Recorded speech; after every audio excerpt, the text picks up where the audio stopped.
இனிய காலை வணக்கம் அனைவருக்கும். இறப்பதற்கு முன் இறந்து விடுங்கள், இதுதான் என்னுடைய தலைப்பு. இதை சொல்வது யாருன்னு பார்த்தீங்கன்னா நபிகள் நாயகர் சொல்றார். அது என்ன இறப்பதற்கு முன் இறந்து விடுங்கள்? அகந்தையை விட்டுடுங்க, அது ஒரு இறப்பு. ஆணவத்தை விட்டுடுங்க, அது ஒரு இறப்பு. பொறாமையை விடுங்க, அது ஒரு இறப்பு. பேராசையை விடுங்க, அது ஒரு இறப்பு. இப்படி நமக்குள்ள நிறைய பஞ்ச புலன்களில் உடம்பு முழுக்க அழுக்கு இருக்கு. பொறாமை, ஏக்கம், ஆற்றாமை, ஏழாமை, கோபம், வன்மம், பழிவாங்கும் குணம் எவ்வளோ இருக்கு.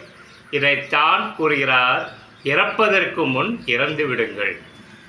சாவத்துக்கு முன்னாடி எல்லாத்தையும் விட்டுறா, எப்படியாச்சும் விட்டுட்டு அப்புறம் செத்து போடா அப்படின்ட்டு. நல்லா இருக்குல்ல கேட்கறதுக்கு? நான் பயிற்சியில் இருக்கேன், அதுக்காக என்னை கலாய்க்கூடாது. நீங்கள் எல்லாம் இறப்பதற்கு முன் இறந்துட்டீங்களான்ட்டு. என் வாழ்க்கையை 2 பிரிவாக பிரிக்கலாம். மாரடைப்புக்கு முன், மாரடைப்புக்கு பின்னு சொல்லிட்டு 2 பார்ட்டாக பிரிக்கலாம். அதுக்கப்புறம் இந்த விஜயகுமாருடைய வாழ்வியல் ஸ்டைலே வேறு. ரொம்ப கணக்கு பார்ப்பேன், செலவுகளில் ஒவ்வொன்றுத்தையும் சிக்கனம் பார்ப்பேன், ஒவ்வொன்றுத்தையும் இது பார்ப்பேன். இப்போ அதெல்லாம் பார்க்கறதில்லை. ஏன்னா ஒவ்வொரு நாளும் எண்ணப்படுகிறது.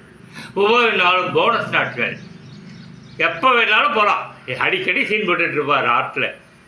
டாக்டர்ஸ் எல்லாம் டிக்ளேர் பண்ணிட்டான், வெறும் மாத்திரை தான், மாத்திரையில் எவ்வளோ காலம் ஓடுதோ அதை பண்ணிங்க. ஏன்னா ஹை ரிஸ்க்கு ஓப்பன் ஹார்ட் சர்ஜரி பண்ணணும், பண்ண முடியாது, உடம்புல ஸ்ட்ரென்த் இல்லை சொல்லிட்டு அதிகாரப்பூர்வமாக டிக்ளேர் பண்ணிட்டான்.